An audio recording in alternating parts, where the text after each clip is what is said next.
Yes, people, welcome back to Let's Talk Premier League. We are here for a preview of Plymouth Argyle versus Burton Albion in SkyBet League One. And boy, we've got to get a win. We have got to get a win. We have drawn 3 of our last 4 games, and 2 of them we damn well should have won. We should have beat Pompey, should have absolutely beat them. Oh, so frustrating. To concede with like 20 seconds ago, so frustrating.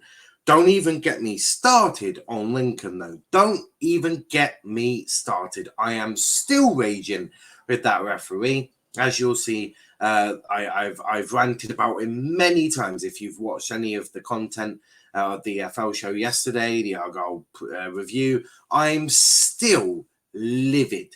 So we won't get me into that. But we are here for a different game. It's not Lincoln. It's not Pompey. It is Burton at home park. And look, it is a must-win game for me. I want to continue this great run of form. We are unbeaten since the first game of the season away to Rotherham. And that's great. That is fantastic. Can't draw too many games either. If we have aspirations of getting promotion, heck, even winning the league or playoffs, we have to win more games. We have to win our home games. We absolutely have to win our own games. Drew against Crewe, drew against Lincoln, drew against Pompey. We just about scraped through over Doncaster. We beat Wimbledon. We beat Sheffield Wednesday. We need to get back on winning ways. Our opponents, though, they drew to Wimbledon, beat Pompey, lost to Lincoln, lost to Crewe, and drew to Gillingham, all in the league. So it's going to be a tough game. It is by far a tough game. Burton sitting 9th in SkyBet League One. We're sat 3rd. A win could take us top of the league, right? Because Sunderland aren't playing. I don't think Wigan are playing either, right? So we could really set a precedent and be top of the league come the end of Saturday evening, and that'll be great, right? Look, I know obviously Sunderland and Wigan will have 2 games in hand over us. I know it's still so early in the season. We would have been 12 games in. But do you know what? It'd be a great feeling to see Plymouth Argyle at the top of SkyBet League One. Look, I'm not going to lie. I want promotion now. We can do it. We can absolutely do it. Right? We need to win our games. And the best bit, Ryan Lowe didn't get manager of the month. You probably sat there like, Jesus, Niall. You don't hate Ryan Lowe, do you? Absolutely not. I love Ryan Lowe. We don't need no manager of the month curse. MK Dons can have that. I don't know if they're playing on Saturday, but they can have that. I don't want that. They can have that. Keep it. And in fact, I don't even think they're playing. Actually, no, they're not playing. So yeah, do you know what? They can keep that. I don't want Ryan Lowe to get a single manager of the month. I want him to get manager of the year at the end of the year. That's what I want. I don't want the curse that you may be thinking, oh, it's a bit mad you saying that. No, trust me, I just don't want I don't want any of it. No, I don't want people bigging up our players. I don't want people bigging up our manager. Because guess what? Vultures from leagues above us go, oh, we like that. We'll take that. We'll take him. We'll take him. Nope. For anyone watching, Ryan Lowe is crap and all our players are crap. Excellent. Ryan, you stay right where you are. Mike Cooper, you also stay. No one leave. No one leave. We're on to something here. So do not gas any of our players up on social media. None of it. If Ryan could also not let any scouts into the stadium, that would just be swell. In fact, if we can just try and cut all things, just literally cut everything. Just don't show anything. Just let us plod along very nicely. Obviously, I'm joking. The scouts can come in. But no, look, I'm really excited for this game. Truly am. Look, back at home park. I think Ryan said when he first got to Argyle, he wanted to make home park a fortress. And to be fair to him, I can't think of many times that we've been battered apart from Charlton. And look, last season didn't happen. That wasn't a season that I've erased from my memory. That didn't happen.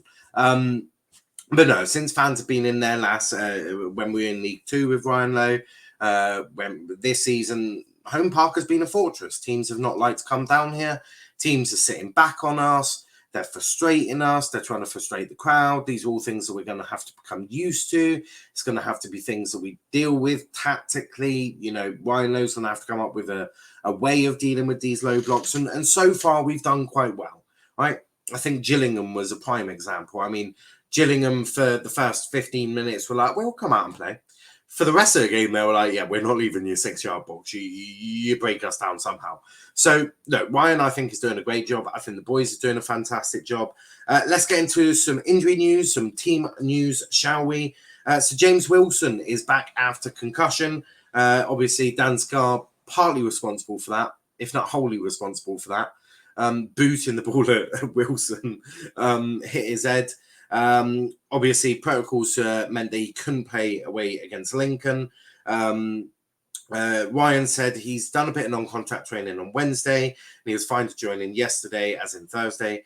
We'll see how he goes, but he is fine. He was fine the next day, but we have to go through the protocols and stick to them, and that's what we have done. He's all right. He's in a good place, which is fantastic news, considering that Brendan Galloway is away with Zimbabwe, which is great, which is fantastic. So he's away on international duty, so you assume that obviously Galloway out, James will come in on the right side, and Gillespie will move over to the left. That would be the most logical of the way, but Dan Scarr still in the middle. Perfect defence. I see no issue of that.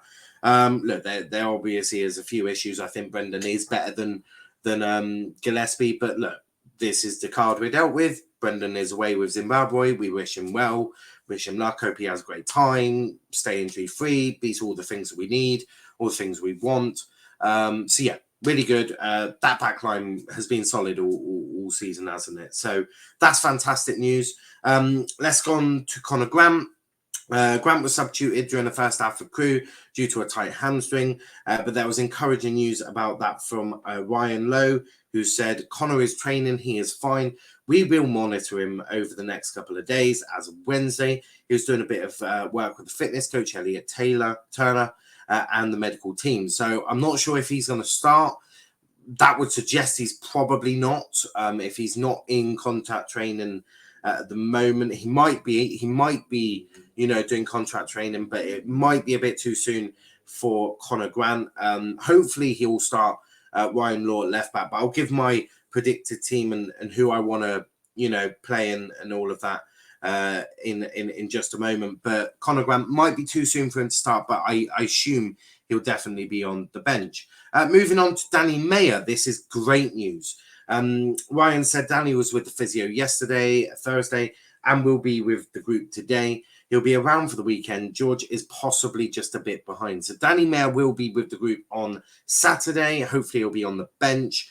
As I said, won't be starting, but on the bench, which is great news. We've not seen him since Peterborough. I've been moaning, sort of saying, what's it taken so long? Come on. I'm really impatient. It's great to see Danny back. Exactly what we need. Look, we need competition. We need to fashion up a team. The injury of Connor Grant definitely suggests that, look, the boys it's a tough one, isn't it? Because the boys have worked so hard to get us in the position we're in. Obviously, with the lack of players that we've had due to injuries and all of that. But we've got through it. We've got on with it. And I think the boys have done absolutely brilliantly. Big up to Ryan Broom as well. I think he's been a magnificent signing, even as a loan signing. Absolutely fantastic. Loved watching him. But it's going to be great to have Danny back as well. Offer a bit of competition, maybe change things up a little bit. But that'll be really good. I'm really happy to see that. So that's the injury updates. Obviously, George is a little bit behind. Niall Ennis and what's his name? Our defender. What I haven't seen him in. So I actually am gonna have to look this up. This is embarrassing. Bolton. Bolton. Yeah. He is somewhere. I don't know where he is. We signed someone called Bolton from Pompey, didn't we? Yeah. I've not seen him. He's definitely not played. It is what it is, isn't it? At the end of the day, you can't really. You can complain. I will complain, but yeah, look, it's a bit annoying. But obviously, Niall Ennis and Bolton are nowhere near fitness or ready to play. So why is the game still going on? Because I've just mentioned international duty. Jeffers is gone. And so is Brendan Galloway. Well, the reason it's still going on is Panucci Camara did not get a call up from Guinea Basu or Bissasu. I'm not sure how you pronounce her name. Didn't get a call up, which baffles me to the best of them because Panucci's been absolutely phenomenal for, well, since the last international break. I think Panucci's played brilliantly. His work rate, his effort, he's just been fantastic. Let's not cut the crap. But he's been fantastic. So I don't know why he's not been called up. But I think half of his team got food poisoning or something. So, maybe he just got lucky or something like that. But that means only 2 players have gone on international duty. Brendan, as I say, was Zimbabwe, and Luke Jeffcott, who has gone with Wales under 21s, which is fine. As I said, James Wilson being back should hopefully mean that we can bring in him to this sort of back line as a sort of like-for-like replacement for Brendan Galloway. Up front, it looks like we're going to see a brand new partnership of Kieran Agar partnering the massively on form Ryan Hardy, who has scored no goals this season. None. That was all a myth. So, if there's any scouts watching, that was all a myth. He's not scored a single goal. No goals at all. Nothing. I am joking. He has been incredible. His form has been phenomenal. We've never seen form like this from Ryan Hardy ever. So it's really pleasing. He's really confident at the moment. Do you know what? If I was a betting man, Ryan Hardy scoring at the weekend, you can just put the 5 on now. I hope Ham jinxed it, touch wood. Definitely hope Ham jinxed it. But, hopefully, he scores, heck, even a hat-trick would be beautiful. Ryan has said, this is why we have a squad. We cannot stop anyone going on international duty. I'm pleased for Brendan. He definitely deserves it. And Jeff's has been doing well with the under-21s. They go with our blessing. We just hope they come back injury-free because that's always the worry. I completely echo that, Ryan. Completely. We don't need no more injuries. So, Zimbabwe, keep your eyes on Brendan. Do not overstretch him. And Jeffers, please don't pick up an injury. I beg. I am begging you, don't pick up an injury. That would be a nightmare to deal with. But Kieran Agar coming in, I'm excited. Look, Kieran Agar is a great player. He's got great potential, very good player. As I said, he's being partnered with the prolific Ryan Hardy, who's scoring more goals than you care to imagine. It should be interesting. Hopefully, both can get on the score sheet. Kieran Agar got us a penalty against Doncaster. Reece Shirley's going to be on the bench as a backup to, Kieran and Ryan.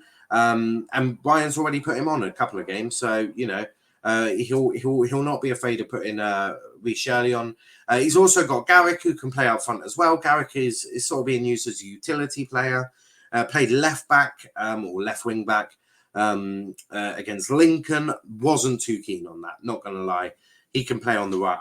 I'll give my team in just a moment, but yeah, on the left, not too great. So my team, goalkeeper, Cooper, of course. Mike Cooper has been phenomenal, absolutely brilliant, great to see. One of my favourite players. He goes in straight away. 3 centre-backs for me, Wilson, Scar, Gillespie, easy, bish, bash, bosh, done. That was easy. Providing there's no injuries, if not, Tomlinson will come in. You'd assume, being probably the most senior. Is Tomlinson still... Did he go out on loan? I cannot remember. Hopefully he didn't. But yeah, Tomlinson, if providing he's still at the club. I haven't heard he's gone on loan, but you never know really. But yeah, if not, Tomlinson will come in.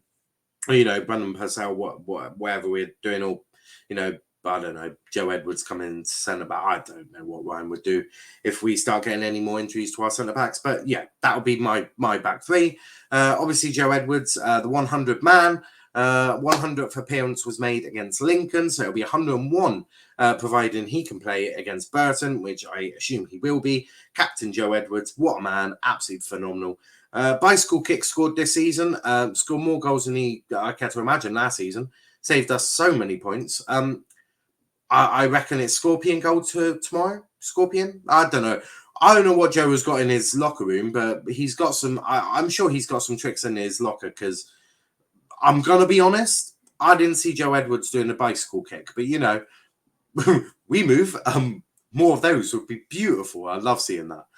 Left wing back, I'm going to say Ryan Law. Now, obviously it would be Conor Grant if Conor Grant was fit, but I don't think he'll be fit enough to start. I think he'll be fit enough to be on the bench and come on, midway through a second half. So I would give Ryan Law a go. I think why not? I wasn't overly impressed with what I saw from Garrick on the left side last week, so I would put Lawsy on. I think that he's got a bit of something under. He's got a bit that I quite like the idea of. So I would go with Lawsy.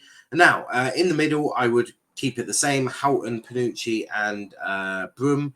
Obviously, on the bench, you've got Adam Randall. You can have hopefully Danny Mayer. That's crucial for me. So I'd keep the same three. Obviously, Panucci didn't get his call up, so that's why I'd keep it at that midfield three. It's very workman-like. Obviously, we know Panucci's work rate. Ryan Brummer's got great work rate. John Houghton has got great work rate. Great work rate, and his passing is phenomenal, in my opinion. And then obviously up top, Kieran Agard and Ryan Hardy. That would be my team. Just because, again, we've had a whole week off, right? The boys have had a week off. The boys been able to, go up north, see their families for a few days, come back down. We know Ryan likes to let the boys go and see their families, which is great because, do you know what? I don't mind. If you want to give them a couple of days off, let them go see their families. They come back happier, ready to rumble, shall I say again. I have absolutely no issue with that at all. So really pleasing with that. But that's it there. That's it, guys. Hit the like button, hit the subscribe button as well. If you are new to the channel, please leave your comments in as well down below, and I'll make sure that I read all of them. But yeah, most importantly, like and subscribe. If you want to follow our socials, Twitter is Let's Talk EPL, Instagram Let's Talk EPL_, and on TikTok at Let's Talk Premier League. If you want to follow me personally on socials, you'll find me at Niall_PAFC. But that's it, guys. Thanks for watching, and peace out.